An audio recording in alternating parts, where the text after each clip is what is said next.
नमस्ते दोस्तों, स्वागत है आपका हमारे भक्तिमय YouTube चैनल पर। आज हम आपको मां दुर्गा के एक अत्यंत महत्वपूर्ण और शक्तिशाली शक्तिपीठ मां अंबाजी देवी के पवित्र धाम की यात्रा पर ले चलेंगे। इस वीडियो में हम इस शक्तिपीठ की महिमा, इसकी स्थापना से जुड़ी पौराणिक कथाओं और यहाँ आने वाले भक्तों के अनुभवों को जानेंगे। तो चलिए मां अंबाजी के दिव्य लोक में गोता लगाते हैं। अनंत काल से ब्रह्मांडीय शक्ति मां आदि पराशक्ति के विभिन्न रूपों में प्रकट होती रही है।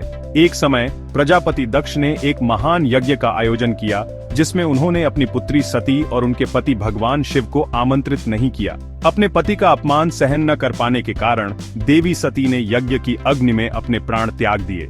इस घटना से भगवान शिव अत्यंत क्रोधित हुए और देवी सती के निष्प्राण शरीर को अपने कंधों पर रखकर ब्रह्मांड में तांडव करने लगे।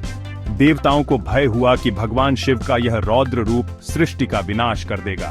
तब भगवान विष्णु ने अपने सुदर्शन चक्र से देवी सती के शरीर के टुकड़े टुकड़े कर दिए, जो भारत के विभिन्न हिस्सों में गिरे। माना जाता है कि जहां देवी सती का हृदय गिरा, वही स्थान आज अंबाजी शक्तिपीठ के रूप में जाना जाता है।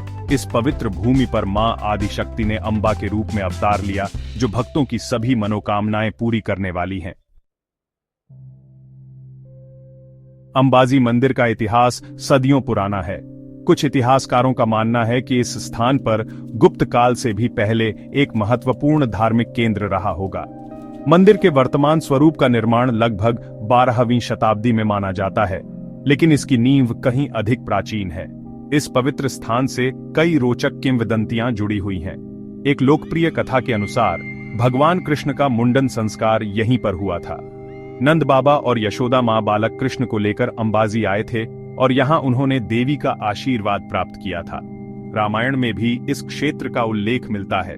माना जाता है कि अपने 14 वर्ष के वनवास के दौरान भगवान राम और माता सीता ने भी अंबाजी के इस पवित्र वन में कुछ समय बिताया था और मां की आराधना की थी।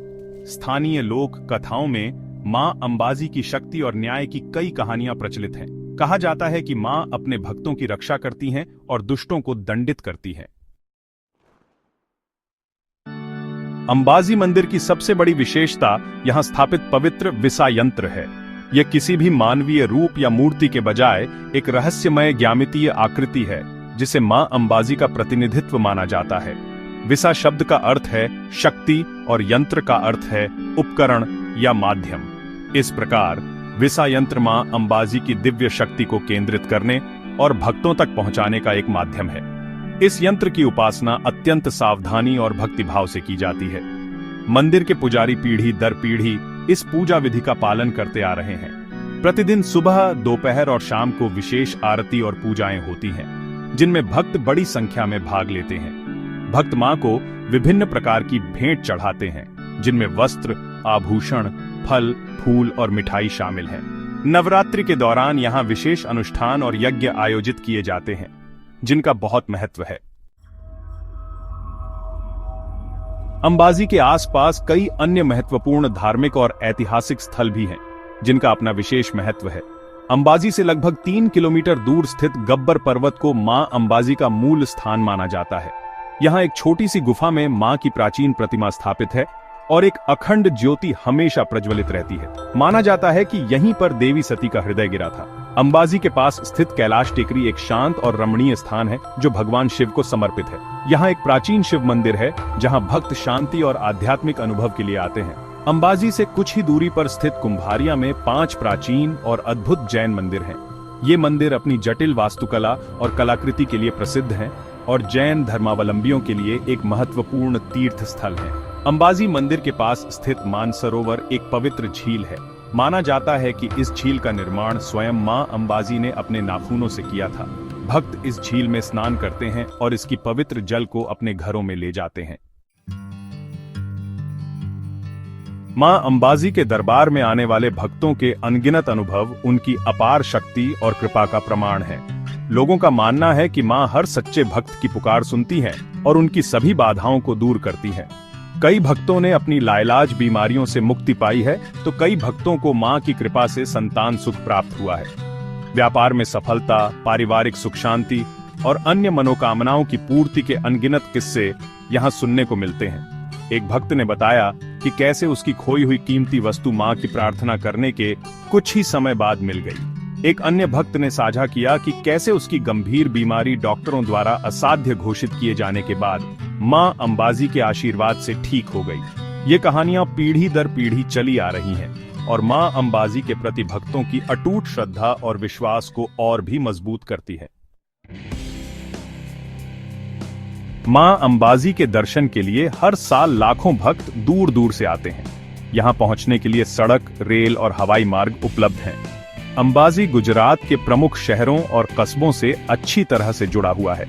यहां के लिए नियमित बस सेवाएं उपलब्ध हैं और आप निजी वाहन से भी आसानी से पहुंच सकते हैं। निकटतम रेलवे स्टेशन आबू रोड है, जो लगभग 20 किलोमीटर दूर स्थित है। यहां से अंबाजी के लिए टैक्सी या बस आसानी से मिल जाती है। निकटतम हवाई अड्डा अहमदाबाद है, जो लगभग 180 किलोमीटर दूर है। अहमदाबाद से अंबाजी के लिए टैक्सी या बस द्वारा यात्रा की जा सकती है। अंबाजी में भक्तों के ठहरने के लिए विभिन्न प्रकार के होटल और गेस्ट हाउस उपलब्ध हैं। यहां आपको गुजराती और राजस्थानी व्यंजनों का स्वाद लेने का भी अवसर मिलेगा। मंदिर आमतौर पर सुबह जल्दी खुल जाता है और रात तक दर्शन के लिए खुला रहता है, लेकिन त्योहारों और विशेष अवसरों पर समय में बदलाव हो सकता है। अपनी यात्रा की योजना बनाते समय मंदिर के आधिकारिक वेबसाइट से जानकारी जरूर प्राप्त करें। यात्रा के दौरान पवित्रता बनाए रखें, मंदिर परिसर में शांति और व्यवस्था बनाए रखें और किसी भी प्रकार की अभद्र व्यवहार से बचें। मां अंबाजी शक्तिपीठ एक ऐसा दिव्य स्थान है जहां इतिहास, आध्यात्मिकता और चमत्कार एक साथ मिलते हैं। यह न केवल एक महत्वपूर्ण तीर्थ स्थल है, बल्कि यह हमारी समृद्ध सांस्कृतिक विरासत और अटूट आस्था का प्रतीक भी है। इस पवित्र भूमि की यात्रा आपको आंतरिक शांति, आध्यात्मिक जागृति और मां की दिव्य कृपा का अनुभव कराएगी। हमें उम्मीद है कि मां अंबाजी की इस विस्तृत कहानी ने आपको प्रेरित किया होगा और आपको इस पवित्र स्थान के बारे में अधिक जानने में मदद मिली होगी। यदि आपके कोई प्रश्न या अनुभव हैं, तो कृपया उन्हें नीचे कमेंट सेक्शन में साझा करें। मां अंबाजी की कृपा आप सभी पर बनी रहे। वीडियो को लाइक करें, शेयर करें और हमारे चैनल को सब्सक्राइब करना न भूलें। धन्यवाद।